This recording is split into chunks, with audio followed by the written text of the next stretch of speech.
Hello friends, welcome to the Knowledge One Hindi YouTube channel. आज हम जिस मूवी को एक्सप्लेन कर रहे हैं उसका नाम है द लास्ट वॉरियर, जो 2017 में रिलीज हुई थी।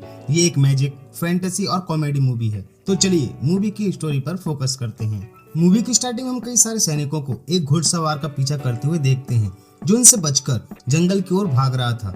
पर वो सैनिक उस पर हमला करते हैं और उनमें फाइट स्टार्ट हो जाती है। वहीं एक जादूगरनी जिसका नाम है बरबरा, वो एक उल्लू के रूप में आके उस योद्धा पर हमला करती है और अपनी असली रूप में आकर उसे पत्थर का बना देती है। वहीं वो घोड़ा भी एक जादूगर था, जो उस जादूगरनी को मारने के लिए एक लास्ट वॉरियर को ढूंढ रहा था। वहीं वो जादूगरनी उस जादूगर को मारने की कोशिश करती है, पर वो जादूगर उससे बचकर वहां से भाग जाता है। अब कहानी प्रेजेंट में आ जाती है, जहां हम एक जादूगर इवान को देखते हैं, जो असल में कोई जादूगर नहीं बल्कि हाथ की सफाई करने वाला कलाकार होता है। अब इवान अपना शो खत्म करके बाहर आता है, जहाँ उसे एक बूढ़ी औरत मिलती है और वो इवान से कहती है कि जल्दी तुम दूसरी दुनिया में जाने वाले हो और वहाँ एक चलता फिरता मुर्गी जैसा दिखने वाला घर भी जलाने वाले हो, और ठीक वहीं से तुम्हारा बुरा समय शुरू होने वाला है। जिसके बाद इवान इसे बस एक मजाक समझ के वहाँ से चला जाता है।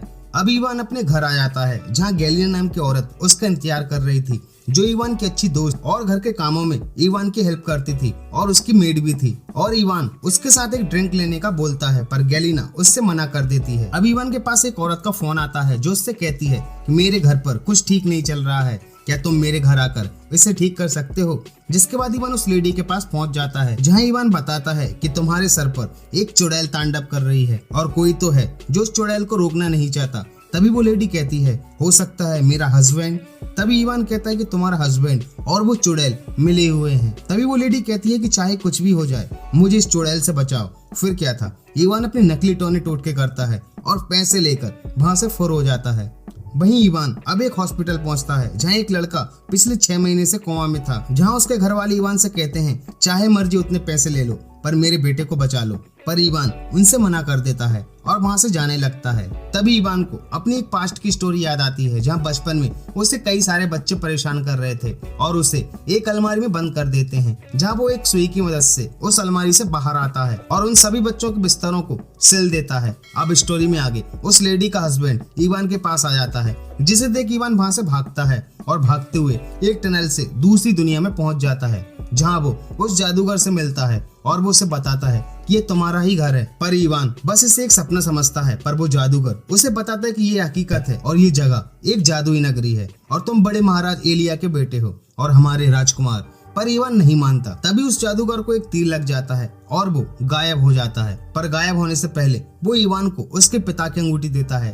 तभी वहां वो सैनिक आ जाते हैं, जिन्हें देख इवान वहां से भागता है, पर पकड़ा जाता है, जिसे बाद में जादुई नगरी के राजा डोब्रियन के पास लाया जाता है और इवान उससे कहता है कि मैं राजा एलिया का बेटा हूँ। तभी डोब्रियन काफी खुश होता है अपने भतीजे को देखकर और वो बरबरा से कहता है कि इसे इसके कमरे तक छोड़ दो। पर बरबरा उसे बंदी बना लेती है, जहाँ इवान को एक बर्फ में कैद आदमी मिलता है, जिसके कई सारे टुकड़े थे, पर वो अभी भी जिंदा था और वो अपना नाम कॉस्चय बताता है और वो कहता है कि यदि यहाँ से जिंदा बचना है तो बड़े महाराज द्वारा छुपाई हुई तिलिस्मी तलवार को ढूंढ निकालो। तभी इवान कॉस्चय से पूछता है कि आखिर इस तलवार में ऐसा क्या है, जहाँ कॉस्चय इवान को बताता है कि 3000 साल पहले इस जादुई नगरी में एक बड़ा जादूगर रहता था। उसने एक शैतानी बच्चे को अपना चेला बना लिया, लेकिन उस चेले ने जादू सीखकर वहां तबाही मचाना शुरू कर दिया और उस शैतानी बच्चे से बचने के लिए उस जादूगर ने एक तरीका ढूंढ निकाला कि हर 1000 साल बाद जब सूरज और चांद एक दूसरे के सामने आते हैं, तब तिलिस्मी तलवार के हीरे से निकलने वाली चमक इंसान को अमर बना देती है। लेकिन जादूगर के अमर होने से पहले ही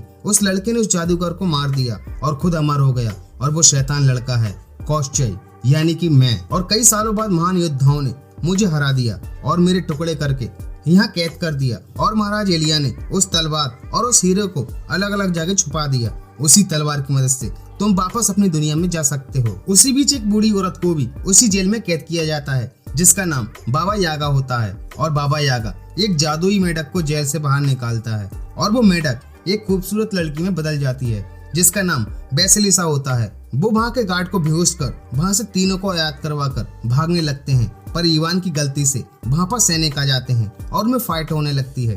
काफी देर तक फाइट लड़ने के बाद वो वहाँ से भागने में कामयाब होते हैं और बाबा यागा के मुर्गे वाले झोंपड़े में बैठकर वहां से भागते हैं, जहां सैनिक उनका पीछा करते हैं। पर जैसे ही रानी बरबरा को इस बात का पता चलता है तो वो उल्लू के रूप में आकर उनका पीछा करती है पर बाबा यागा अपने जादू से बर्बरा को घायल कर देती है। वहीं बर्बरा राजा डोब्रिनिया को झूठ कहती है कि तुम्हारा भतीजा कॉस्चय और बाबा यागा के साथ मिला हुआ है और वो सभी यहाँ से भाग गए हैं। जिसके बाद राजा डोब्रेनिया उन्हें ढूंढने का आदेश दे देता है। वहीं बाबा यागा का घर एक घने जंगल में आ जाता है, जहां बाबा यागा इवान को नींबू शरबत लाने के लिए कहती है और इवान उस झोपड़ी में चला जाता है और अपने लाइटर से नींबू शरबत को ढूंढने लगता है, पर उस लाइटर से उस झोपड़े में आग लग जाती है और वो घर धू कर जल उठता है। जहां बाबा यागा उस घर में जाकर अपना जादुई सामान निकालती है और वो घर आग में जलते हुए वहां से भाग जाता है। जहां बाबा यागा इवान पर काफी गुस्सा होती है और उसे पकौड़ा बनाकर खाने की धमकी देती है, पर कॉस्चय उसे मारने से मना करता है और कहता है कि यही हमें उस तिलिस्मी तलवार तक पहुंचा सकता है। जिसके बाद सभी सुनहरी घाटी में उस तलवार को ढूंढने का फैसला करते हैं और कॉस्चय इवान से कहता है कि यदि तुमने वो तलवार ढूंढ निकाली तो मैं तुम्हें तुम्हारी दुनिया में वापस भेज दूंगा। जिसके बाद यह काफी फनी सीन होता है। अब सभी सुनहरी घाटी के लिए निकल जाते हैं, जहां रास्ते में इवान सबके साथ सेल्फी क्लिक करता है। वहीं दूसरी ओर रानी बर्बरा इवान और उसके साथियों को ढूंढने के लिए जंगल में जाती है, पर उन्हें वहां कोई नहीं मिलता। वहीं दूसरी ओर सभी पानी के राजा मरमेड से मिलने जाते हैं, क्योंकि वही आगे के रास्ते के लिए उनकी मदद कर सकता था। पर मरमेड को पानी से बाहर लाना इतना आसान नहीं था, पर वह खूबसूरत लड़की को देखकर ही पानी से बाहर आता था। जिसके लिए बाबा यागा बेसिलिसा को मरमेड को आकर्षित करने के लिए भेज देती है, जिसे देखकर मरमेड पानी से बाहर आ जाता है। पर वो समझ जाता है कि ये उसे बाहर लाने की एक चाल है, पर कॉस्चय उसे समझाता है कि तुम हमारा साथ दो, जिसके बाद हम पूरी जादुई नगरी पर राज करेंगे। पर मरमेड फिर भी नहीं मानता। जिसके बाद बाबा यागा अपने जादू से एक खूबसूरत औरत में बदलकर मरमेड को रिझाने लगती है और मरमेड उसकी खूबसूरती को देखकर कायल हो जाता है और उनके साथ चलने के लिए तैयार हो जाता है। वहीं दूसरी ओर रानी बर्बरा भी मरमेड को ढूंढने के लिए उसी तालाब के पास आ जाती है और अपनी जादुई शक्ति से मरमेड को पानी से बाहर लाने की कोशिश करती है। पर मरमेड तो इवान और कॉस्चय के साथ जा चुका था। पर मरमेड का केकड़ा बर्बरा को बता देता है कि मरमेड कहाँ गया। जहां जादूगरनी बर्बरा गुस्से में आकर एक तीर हवा में छोड़ती है और वो तीर राजा डोब्रेनिया के सैनिक को जाकर लगता है, जो सैनिक के शरीर में आकर डोब्रेनिया से कहती है कि इवान मरमेड को अपने साथ ले जाकर उस तलवार को ढूंढने जा रहे हैं। वहीं दूसरी ओर सभी एक गुफा में पहुंच जाते हैं, जहां उनका सामना एक जायंट औरत से हो जाता है, जो सभी को मारने की कोशिश करती है। पर आप तो जानते ही हैं कि ये एक कॉमेडी मूवी है, इसलिए इवान उसे अपने डांग से मोहित कर लेता है और गुफा से बाहर आ जाता है। जहां वो आगे जाकर खूनी नदी तक पहुंच जाते हैं, जहां कई सारी पिरान्हा मछली थी और वो मरमेड को उस नदी में छोड़ देते हैं। पर वो मछलियां मरमेड को भी खाने लगती हैं और वो अपनी जान बचाकर पानी से बाहर आ जाता है और एक कुएं में गिर जाता है, जिसे देखकर सभी में लड़ाई होने लगती है कि अब हम आगे की जर्नी कैसे करेंगे। और बेसिलिसा वहां से चली जाती है, जहां कॉस्चय इवान को बताता है कि बेसिलिसा और उसके माता पिता को बर्बरा ने मेढक बना दिया, क्योंकि डोब्रेनिया का बेसिलिसा के ऊपर दिल आ गया था, जिससे बर्बरा जल भुंज गई और उन्हें मेढक बनाकर छोड़ दिया। पर बेसिलिसा को बाबा यागा ने बचा लिया और अगर वो तलवार हमें नहीं मिली तो बेसिलिसा के माता पिता कभी इंसान नहीं बन पाएंगे। वहीं इवान बेसिलिसा को मनाता है और कहता है कि तुम अपने माता पिता से एक दिन जरूर मिलोगे। इसी बीच बर्बरा वहां आ जाती है और उन पर अटैक कर देती है, जिससे बचने के लिए सभी उस कुएं में कूद जाते हैं और मरमेड कुएं का पानी पी जाता है और सभी वहां के खुफिया रास्ते से बाहर आ जाते हैं। पर बर्बरा भी कुएं में आ जाती है, जहां वो मरमेड को पत्थर का बना देती है और मरमेड फूट जाता है, जहां पानी का एक काफी भयंकर ब्लास्ट होता है और बर्बरा कुएं से बाहर फेंक जाती है। वहीं दूसरी ओर सभी खूनी नदी को पार कर लेते हैं और एक घने जंगल में रात बिताते हैं, जहां इवान बेसिलिसा को चढ़ाता है और बेसिलिसा रूठ कर चली जाती है। जहां इवान उसे मनाने की कोशिश करता है और उसे अपना लॉकेट देता है, जहां इवान बेसिलिसा से कहता है कि मैं कोई राजा का बेटा या राजकुमार नहीं हूँ, मैं बस यहाँ गलती से आ गया हूँ और ये सभी मुझे राजकुमार समझने लगे। तभी बेसिलिसा कहती है कि तुम जानते हो ना कि उस तलवार को सिर्फ राजा का बेटा ही उठा सकता है और किसी और ने उठाई तो उसकी जान भी जा सकती है। जिसके बाद सभी सो जाते हैं और सुबह इवान को बर्बरा पकड़ लेती है और सभी पर हमला कर देती है। जिसके बाद बर्बरा इवान को उस लोकेशन पर ले जाती है जहां वो तिलिस्मी तलवार थी और वो इवान को उस तलवार को ढूंढने के लिए कहती है, पर वहाँ कई सारी तलवारें थी। जिसके बाद इवान एक तलवार को निकालता है, पर वो तलवार नकली थी, जिसे देखकर बर्बरा को काफी गुस्सा आता है और वो इवान पर अपने जादू से हमला करने लगती है और इवान बचते हुए एक लकड़ी को उठा लेता है और वो असल में लकड़ी नहीं बल्कि वो तिलिस्मी तलवार ही थी और वो उस तलवार से बर्बरा के जादू को काट देता है और उस तलवार को कॉस्चय को दे देता है। इसी बीच राजा डोब्रियन वहां आ जाता है और सभी को बंदी बनाने का हुक्म देता है। जहाँ इवान बर्बरा की सच्चाई डोबरियान को बताता है, पर ये सब खेल डोबरियान का ही था। इसी बीच इवान कोश्चई से हमला करने का बोलता है, पर कोश्चई भी डोबरियान के साथ मिला हुआ था और उस तलवार को ढूंढने के लिए ही वो ये नाटक कर रहा था। असल में कोश्चई मुक्ति चाहता था और इसीलिए वो उस तलवार को ढूंढ रहा था, पर उस तलवार में एक जादुई हीरा लगा था और वो बर्बरा के पास था, जिस कारण कोश्चई को डोबरियान का साथ देना पड़ा।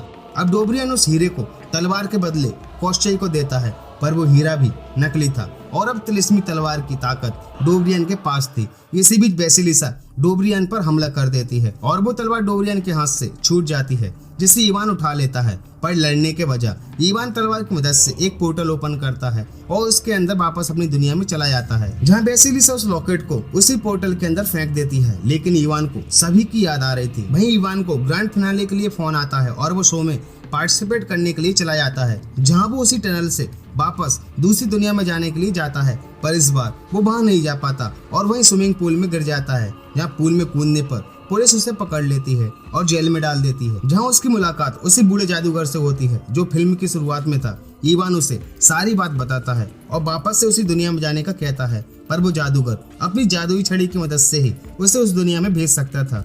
पर वो छड़ी उन पुलिस वालों के कब्जे में थी, जहां इवान उस पुलिस वाले को अपनी बातों में लेकर उस छड़ी को ले लेता है, जहां वो जादूगर इवान से कहता है कि छड़ी मिलते ही मैं तुम्हें जादुई नगरी में भेज दूंगा। वहां पहुंचते ही तुम्हें काल कोठरी के आखिरी दरवाजे को खोलना होगा, जहां पर एक ड्रैगन है, उसे खिला देना और वो तुम्हारी मदद करेगा। जिसके बाद वो जादूगर एक पोर्टल ओपन कर देता है और इवान उस पोर्टल से दूसरी दुनिया में पहुंच जाता है। वहीं दूसरी तरफ बाबा यागा कोश्चई और बेसिलिसा को मारने की तैयारी चल रही थी और इवान उस काल कोठरी तक पहुंच जाता है, जहां उसे एक छोटा सा 3 सर वाला ड्रैगन मिलता है और वो उसे वो खाना खिला देता है, पर ड्रैगन को कुछ नहीं होता और वहां के सैनिक इवान को भी पकड़ लेते हैं। वहीं दूसरी ओर डोबरियान भी अमर होने के लालच में उस तलवार को पकड़ उस हीरे को तलवार में लगाने लगता है, पर उसी बीच इवान डोबरियान के ऊपर फायर कर देता है और वो जमीन पर गिर जाता है, जिसे सभी समझते हैं कि डोबरियान मर चुका है। पर डोबरियान अब अमर हो चुका था और उस पर किसी हथियार का असर नहीं होता। वहीं दूसरी तरफ वो ड्रैगन कैस से आयात हो जाता है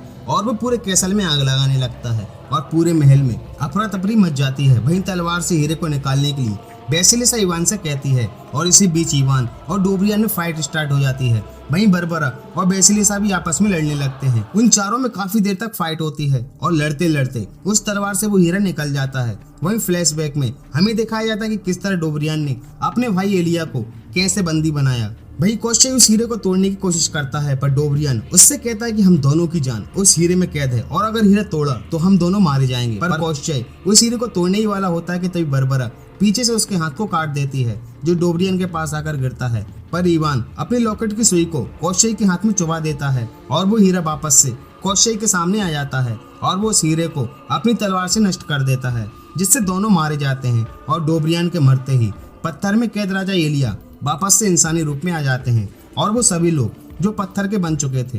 वहीं इवान वापस से अपनी दुनिया में आकर उसी हॉस्पिटल में जाता है और वो बच्चा जो कोमा में था उसे जादुई ड्रॉप को मुंह में डालकर ठीक कर देता है और हमेशा के लिए वापस जादुई नगरी में रहने का फैसला करता है। पर मूवी के एंड में हमें सबसे बड़ा ट्विस्ट देखने को मिलता है कि इवान के घर में काम करने वाली औरत गैलिना कोई और नहीं बल्कि बर्बरा की माँ थी और गैलिना ने ही बर्बरा को जादुई नगरी में राज करने के लिए भेजा था और बर्बरा डोबरियान की मौत के बाद गैलिना के पास आ जाती है और यहीं पर द लास्ट वॉरियर मूवी का दी एंड हो जाता है।